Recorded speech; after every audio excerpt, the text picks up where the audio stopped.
You are here. If you are visiting with us, we really appreciate your presence this morning. We got down, I think, verse 6 in Ephesians chapter 4. And we'll back up a little bit and sort of recap those first 6 verses. In fact, we just got through verse 5, I think, last week. But we were missed talking about the different ones here, one body, one spirit, one God, one Father.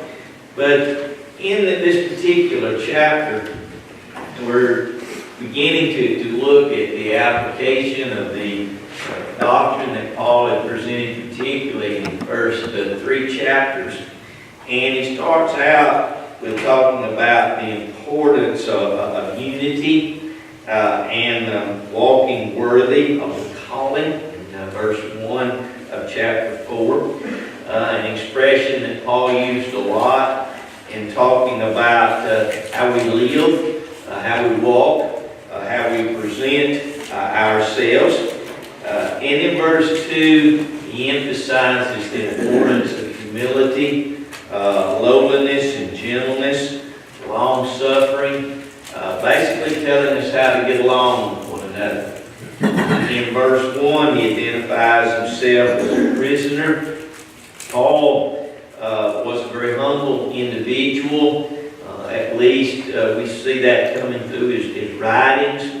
And Paul, no doubt, faced the challenge of being an apostle, of being one that was led by inspiration. The truth being revealed to him in a miraculous way. It would have been quite easy, I think, for him and for the other apostles to have felt that they were superior to others. And so it would have been a real challenge for them. But it is also a challenge for us. When we look at ourselves, maybe we have abilities to lead, maybe we teach, maybe we just have been Christians for 50 plus years. And we may have that tendency to feel that we're more spiritual, or that we are more righteous, or that we're more committed and dedicated than other folks are. So I think this battle of looking at ourselves properly and having a humble attitude, never forgetting that we are sinners and that we are saved with the grace of God, and we continue to be saved or stay in a saved relationship by the grace and the mercy of God. It helps us, I think, hopefully to maintain an attitude towards each other that will lead to harmony and beauty of peace. He uses the word endeavoring, the first word in verse 3, which emphasizes the fact that this is something that we have to work at. It's not something that just happens. Now, some people are a little bit more people type persons.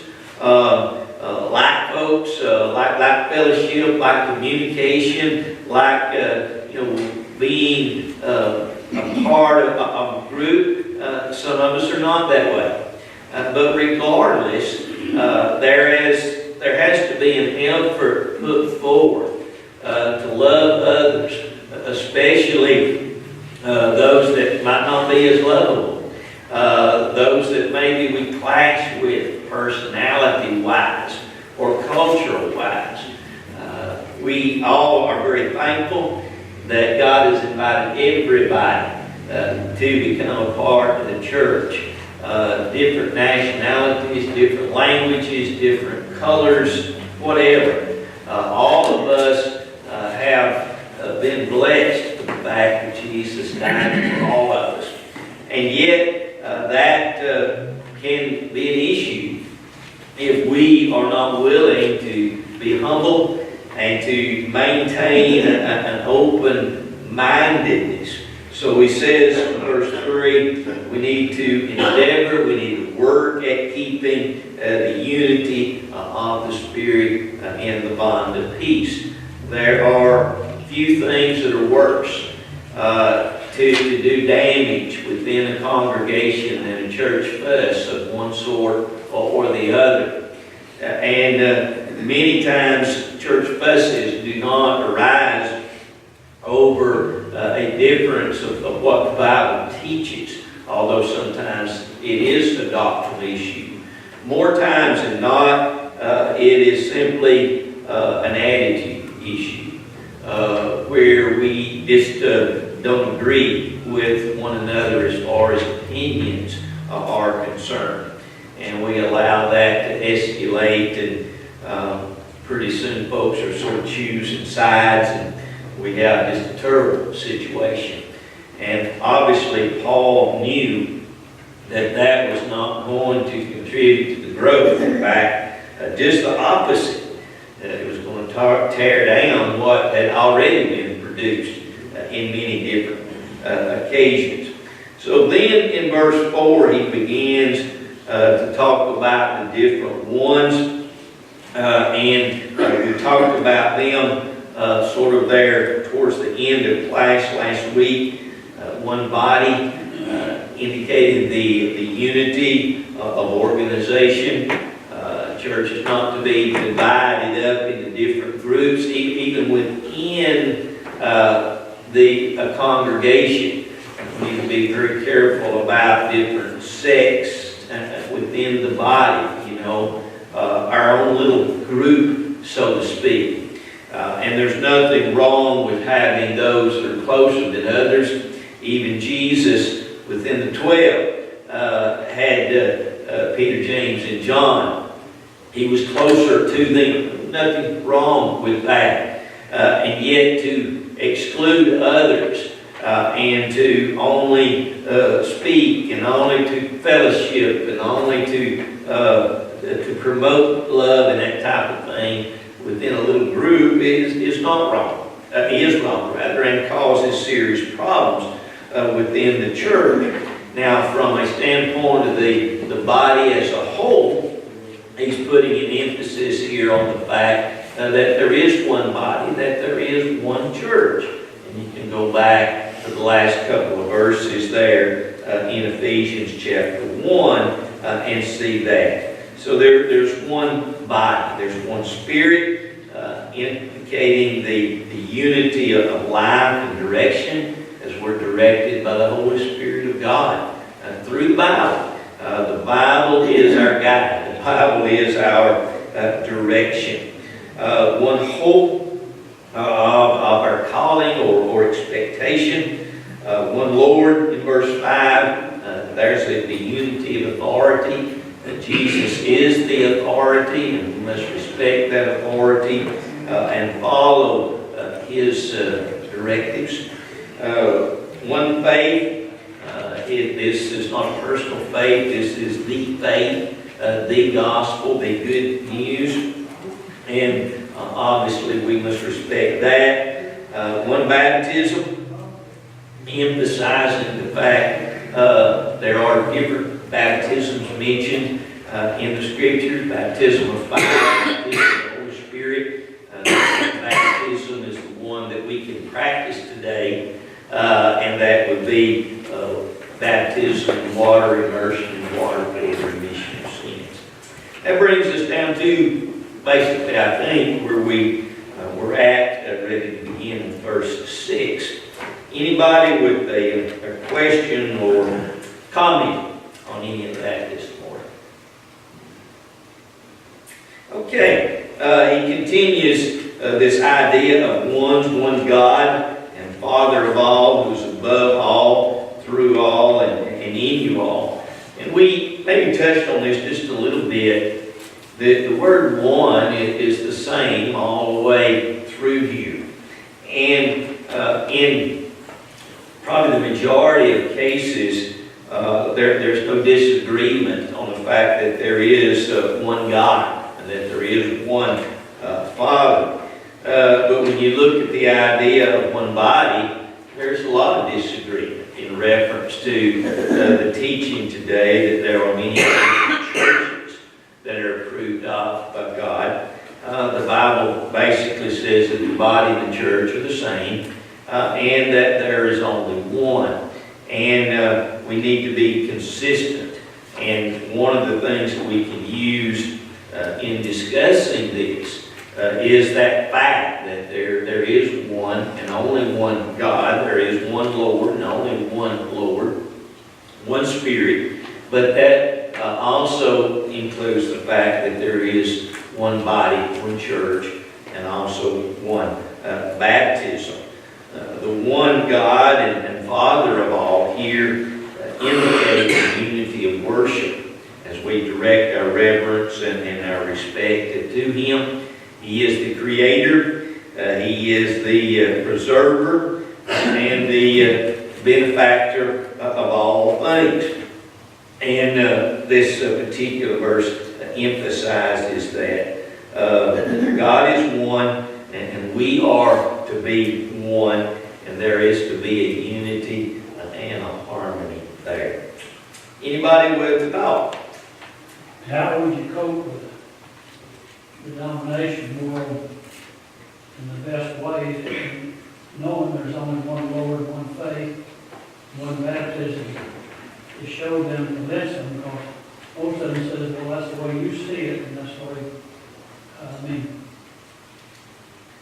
mean, the grace, I'm thankful for that, you know, but I think over the past, when we thought they used that grace too liberally, you know, we're saved regardless of what we do because by the grace of God. And I know my horse riding buddy, it's hard to convince him of anything. I mean, that's the way you see it. And we don't. I mean, I just don't know how to cope with it sometimes. To let the truth out to you. The only way I would know, you know, is in this particular case here, is to have the Bible open while I'm doing my discussion, which you can't hardly do from the back of a horse. And we do a lot of discussions, you know, where we're not able to do that. But if a person can sit down where you actually can open your Bible, and right here in this one opening place, it's that way in my Bible, you can look back at the end of chapter 1, and then you can look at chapter 2 there and verse 16, I think it is, and then you look over at chapter 4 and put all that together. And so it's not how I see it, it's how God sees it. And the wording is pretty basic and pretty simple. I would start with the end of Ephesians 1. Of course, a person can always go back to Matthew 16, tie that in, where Jesus promised to build His church, and saw that the singularity of that. The argument, that's how you see it. If that's the argument that's given with any passage, then you're not going to get very far. Because the person can take almost anything and say, well, that's the way you see it, but that's not how I see it. So now we've got a problem of communication, but that argument can be used in 2 plus 2. That's how you see it. You see it as 4, I see it as 5. You're not going to get anywhere. You've got to be able to have a standard of interpretation. And if a person is going to interpret the Bible differently than they interpret the newspaper, or they interpret what comes across as a news item on television, or interpret differently the instructions of how to put together a little case to set your television on. There are rules of interpretation, and with that argument, That's how you see it. If they apply that to everything, same way to saddle a horse, that's how you see it. I think the saddle ought to be turned this way. You think it ought to be turned backwards. You're not going to get one. You got to put it on the right way. Yep. So there are logical arguments that I would use. I guess I would definitely ask the person, do you look at everything that way? This is the way I see you should drive the car. You think you should drive it differently. And I realize that there are some areas of opinion, one hand on the wheel or two. On the other hand, there's some basics of how to start the car and to put it in gear. And has to be a commonality there. Challenging sometimes. Anybody with a thought, comment there. Something you're talking about here is that, that people like to say there is no absolute truth by saying, well, that's your opinion. That says there's no absolute proof. No absolute truth as far as God goes, because it's all opinion. It's all, what you think of it, and that's not true. There is absolute truth with God. If you sin, you deserve to go to hell. That's all there is to it. Yeah, there is an absolute truth. There are basic rules of interpretation with anything. And you get back to that, you're going to struggle convincing any person, of what the Bible teaches. Somebody else started. You have to get away from I think. Have to get away from I think. What does the Bible say? Yeah, or you think. And what does it actually say? Yeah. And there's no conflict. So you can't ignore one passage and just take one. Somehow, we've evolved, but maybe it's always been that way. We have a tendency, I say we, the world, to look at the Bible differently than we look at anything else. There's a logic that has to come in to interpreting anything. And there are rules of interpretation, whether you are looking at a set of instructions. We had some ice maker issues with our refrigerator. And, you have in the book, certain instructions, certain way to fix something or to prepare something. And, there's a way of interpreting that. And if we use the same logic with that, I think it ought to be done this way. You think, we're not going to get into it at all. So there are certain rules of interpretation, and the Bible has those same rules as well. To look at the wording and the writing, and to allow, like in this particular case, what does Paul mean by one body here? Well, what did he say back in chapter 1? That the body is the church. That's pretty plain, isn't it? How much more simple? What does one mean? Is that one horse or two? Okay, you got one, I got one. Okay, we settled one now. Now, Paul says one. How many is one? And if a person says, well, that's just the way you see it, you're not going to get nowhere. You're not going to get nowhere. And it's not any simpler than one, is it? Then we're talking at 10 million and 35, and using that number, okay, maybe more challenges, but we're talking about one baby, one man, one woman, one horse.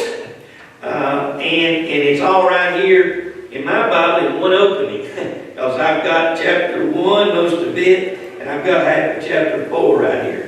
And right here in chapters 1, 2, and 4 particularly, you've got about as simple a layout as you're going to find, I think. One excuse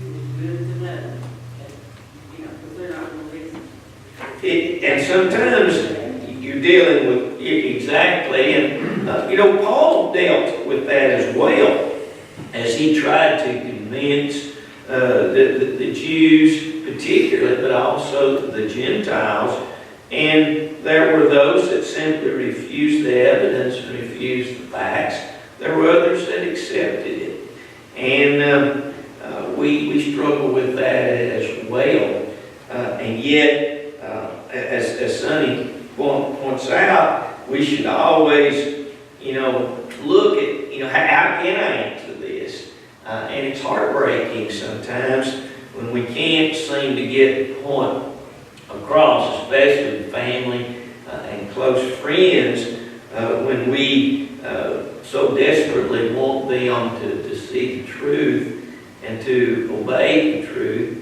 And many times those are the most difficult challenges for us. Roger? Don't you, for people who have, I know people who have read the Bible inside out many, many times. Those people, I don't think you are ever going to get them to agree to, what you're reading. I truly believe that the Lord, this guy's read the Bible and he's doing what he thinks it says. To me, in a case like that, you pick yourself up, you brush yourself on, and you move on. Yeah. You move on to somebody that you're not wasting all of this time and probably never going to get a result. Wouldn't you be better off moving on to somebody that would be a little more open to listening and reading? And I just think there's a time that you've got to just let go and just move on. I think so too. Now, I do think that it's important for us to keep the door open. You never want to just say, okay, but you can discourage yourself and you can frustrate yourself. It's sort of like inviting people to church. There are people that you can invite 1,000 times over time, and they're not going to come. Doesn't mean we shouldn't invite them 1,001. On the other hand, there's probably somebody that I've never asked. And so you do have to be open there. I guess what keeps me going is I keep hoping maybe one word Yep. that I say will turn the light bulb on in his head. Just like I hear lessons from you. Never thought about it that way. The word you said and how you said it Yep. made me think a different way about something. So spend all your time. No, I don't think you should, but every time you get an opportunity to say something, then maybe one word you say will make him thought thinking. Yeah, and also we have to remember too that things change in our lives. There's a death, there's an accident, there's something that happens, and now a person is more open than they were yesterday. And it's happened to all of us, right? There's times when emotionally, we were struggling, and we thought more about God. We think more about our relationship with God. So that's true with family and friends as well. But we need to, as Sonny points out, look for opportunities, to write a card or to say something. Now, there is the other extreme there.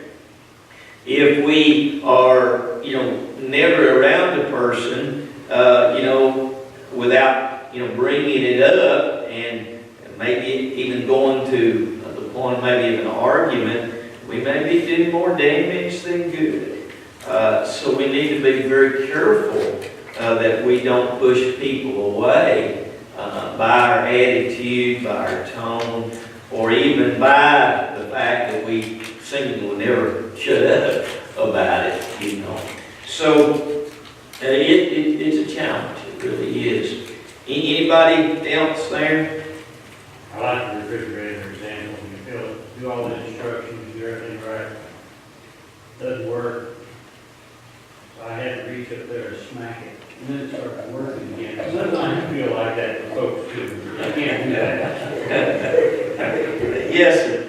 And I am sure that folks have probably got frustrated with us at times thinking, you know, a good slap of the side of the head might do more good. You could zap them and make them go blind. And, you know, you might get them listening in. It's a good thing we don't have some of that ability, you know, brother. We'd be in trouble. Okay, spiritual gifts, verse 7. Now, keep in mind that he's still talking here about unity, and he's talking about how the church will walk worthy, how the church will present itself, and really how the church works. And he says, but to each one of us, grace was given according to the measure of Christ's gift. And he'll talk about the gifts here that they had in reference to the diversity. And to promote unity, there needed to be harmony and there needed to be efficiency within the body. Well, although we do not have the miraculous ability that some of these individuals had, we are all called in the body to perform a particular or a special function. Your abilities, your talents, your opportunities are different than the person sitting next to you. They're different than mine. And we have an enabling grace here.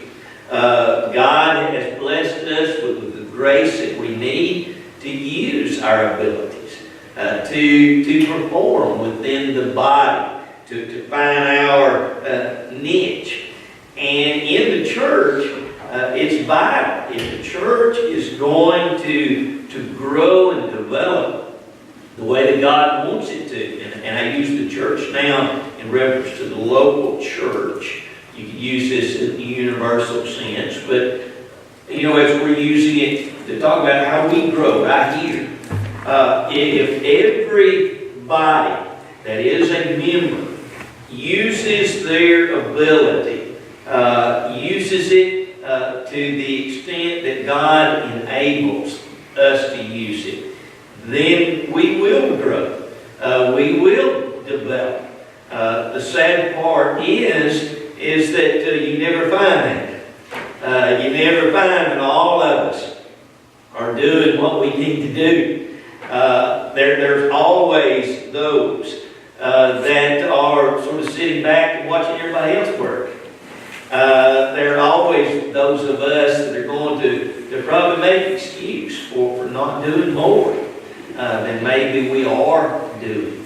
And as long as that is the case, then we're not going to be as efficient as we ought to be. Our abilities or our talents, our gifts are given to us according to the abilities that we have. In Matthew 25, you remember the story of the talents. It's interesting there in verse 15 that these were given according to their different abilities. So the 5-talent man was given 5 because he had the ability to use those 5. Same thing was true with the 2 and also the 1. They're not expected to do something they couldn't do. And they were given the grace that they needed. Same thing is true with you and me. God will give us the abilities, and we need to look for areas where we can serve and use those abilities as best we can. Verse 8, therefore he says, when he ascended on high, he led captivity captive. Normally that is reference to death. And gave gifts to men. Now this, he ascended, what does it mean? But that he also first descended into the lower parts of the earth. We'll go ahead and read that thought. Verse 10, he who descended is also the one who ascended far above all the heavens, that he might fill all things in all.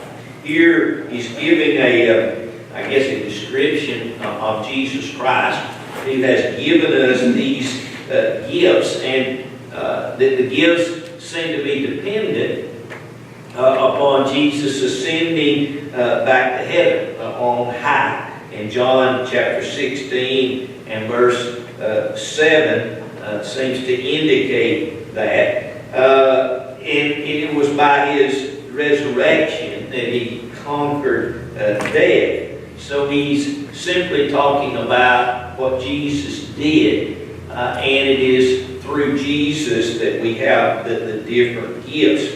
He talks about the lower parts of the earth, that type of thing there, or the lower parts in verse 9. Maybe he's simply making reference to the earth itself.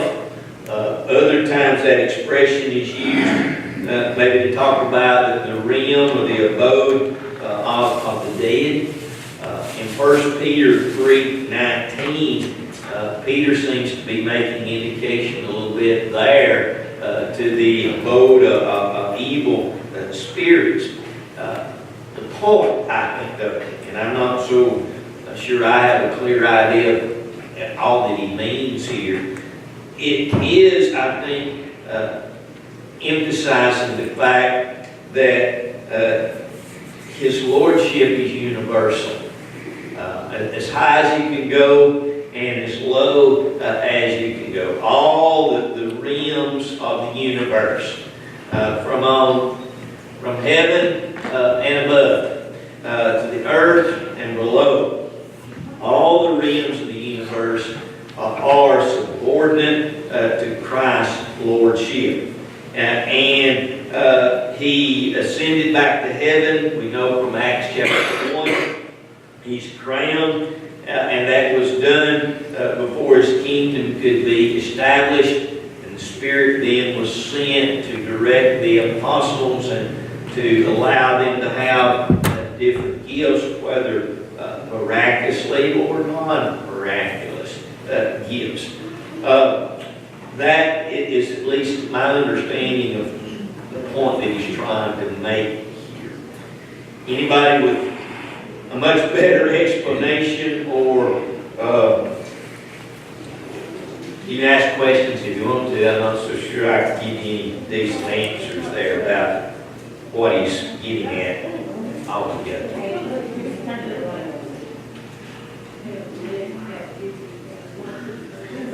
Normally, it has to do with the idea of death. He freed us from death by his death. From a spiritual standpoint, he delivered us from the captivity, as it were, of death itself, and we can have our forgiveness of our sins, go to heaven someday. That idea is used in other places that way. That was, and of course, Satan, that's the one thing that Satan had, and Jesus took that away from him by his death, burial, and resurrection.